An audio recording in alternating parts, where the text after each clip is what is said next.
Hey, it's our special Joe Zimmer Show Ghost Stories Tales over here from the boardwalk in Wildwood, New Jersey. Well, we're in the arcade and there's some really eerie stuff you can find here at the Retro Arcade and Fascination. Oh my goodness, we have all these fun stuff here. These old ghost cars, they're from the rides. They have many things that they could tell you, different stories. Look at the ghosties up there. The ghosties, the ghouls, the big spider, the evil clock. Uh-oh, even the magic band organ over here. Isn't that creepy? Just out of some kind of haunted house or an old merry-go-round. That's Mary Ann. Got to talk to us, Mary Ann. Can you play for us, please? Oh, ghost stories. Here's a fun thing up here. Decapitated. Here's the guy. He's mummified up here running the game. He's running the fascination.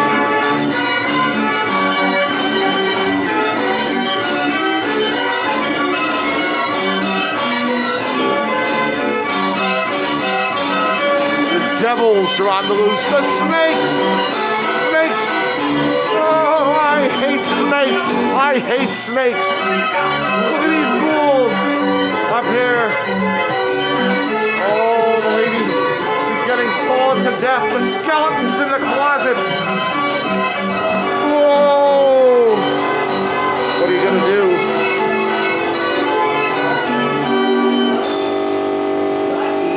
We'll continue our ghost stories outside. You know, Joe asked me to tell you some fun stories as far as spiritual awakenings and ghost stories. So as we walk outside to the boardwalk, what's more spooky, spiritual, ghost story fitting for being on the empty boardwalk in the middle of October? Nobody down that way. And down this way, it's an empty beach. Look at that. Quiet, but we're there. So, as we were going to tell you my spiritual story, this goes back to a very sad time. It was my mom when she was going back and forth to the hospital. And I was taking care of her at home because I had experience with what the hospitals did with my dad and the lack of care that they gave them. So every so often I would have to take my mom to the emergency room because of failing needs. And they would usually admit her to the hospital. And each time you would get a hospital doctor who is taking care of the patient. Well, this time we had a young doctor who was less than cooperative to being attentive to the patient. And he and I locked horns from the beginning because he told me we're not going to be aggressive on her treatment. And I says, well, where does that put us? Because I'm going to be aggressive on her treatment. So he didn't want to do anything. He wanted her to die, and he drugged her up, wanted to drug her with morphine. Then he ended up, when I objected to that, giving her a fentanyl patch, which I didn't know any better. But the fentanyl patch was quite a strong drug. I ended up taking my mom home a day or so later. Had her home for another week or so, and she was going down further, and I took her back to the hospital. They readmitted her, and again, the hospitals didn't want to do much as I'm fighting for them to take care of the patient. Very long story, not a happy one. Ends up, I'm sitting by my mom's bed and I watch my mom stop breathing. Yo, I got a bunch of transformers for neon lights if you want them. Well, I'm kicking the bed, Ma. She starts breathing again. And I run out to the nurse's desk to call the nurse. And they call a code, and the nurses just walk. Nobody comes, they walk, and I'm standing in the hall waiting because they chase you out of the room. Here comes the doctor, same doctor. hospitalist. Walking, not running. Goes in by my mom for a minute, comes out and tells me my mother's flatlined, there's nothing he can do. And I told him he has to try. He says there's nothing he can do. I says you're going to go through the motions and try. So he went in for a few minutes, pretended to do something, stood there with his foot against the wall, doing nothing, then came out and told me there's nothing they could do, we're sorry for my loss. I stood there and I looked at him, and he walked away. They allowed me to go in and sit by my mother, and I sat there until the end of visiting hours at 8 p.m., at which time I went home without my mom. When I got home, I moped around, putzed around, eventually went to bed. And I was awakened from my sleep in the middle of the night. And I was in the presence of spirits. I don't know to say that it was God, because the spirits did not have a form. But they were definitely there, and I know I was amongst them. They explained to me that the doctor, who I was very angry at for doing what he did, was actually the angel of death. And that he was there to take my mom 2 weeks prior, but didn't because I wasn't ready. But this time he was there and he took my mom. And they explained to me that my mother was always my protector, but the last few chapters I have to do alone.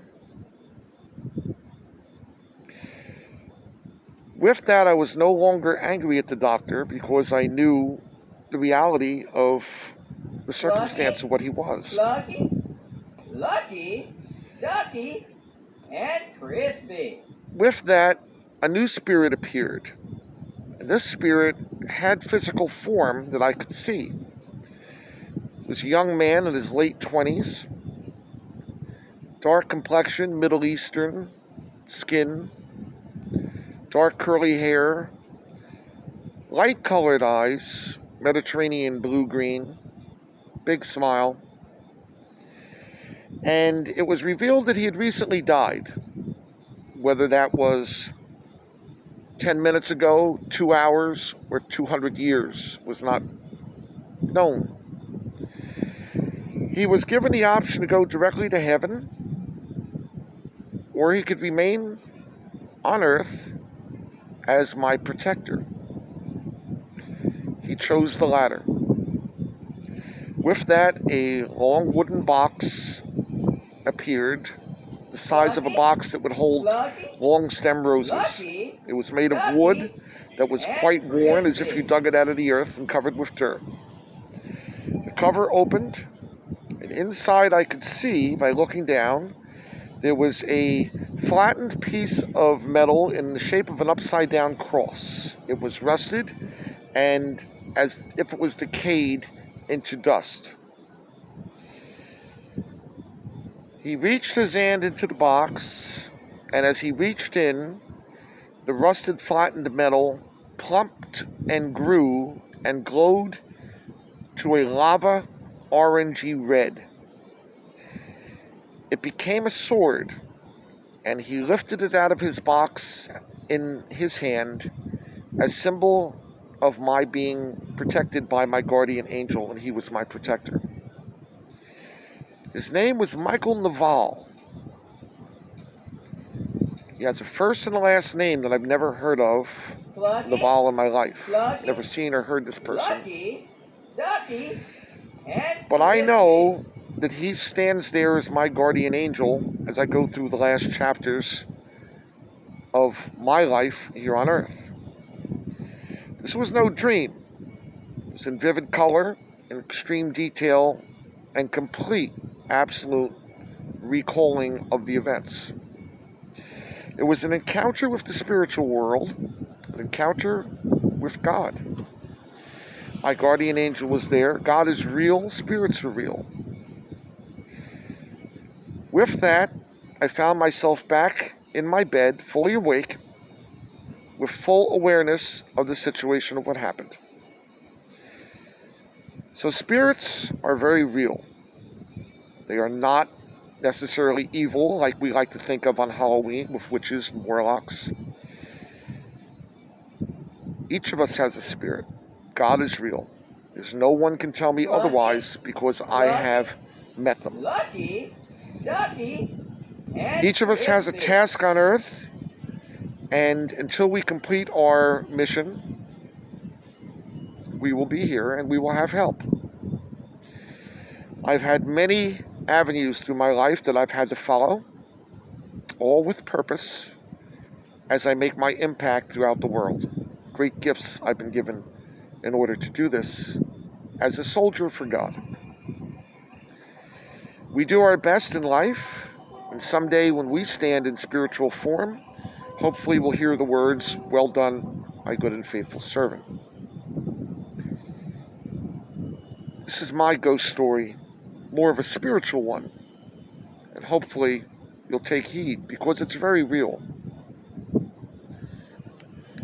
And now, as we go back to the boardwalk, and we sit here, we stand here on the empty boardwalk, as creepy as it may be, and we light up my face with a little bit of Lucky, underlight, such as the spiritual world. and Crispy. We look out at the closed beach, the empty boardwalk, and an empty arcade, which is just about now ready to close.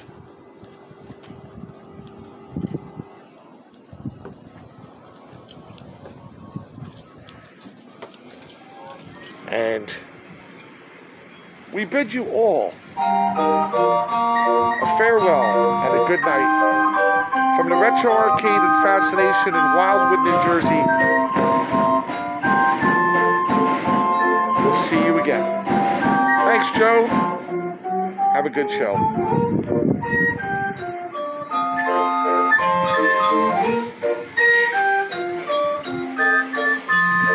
Buy me some peanuts and Cracker Jack.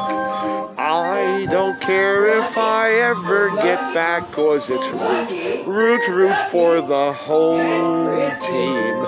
Ain't they when it's a shame, 'cause it's 1, 2, 3 strikes, you're out at the old ball game.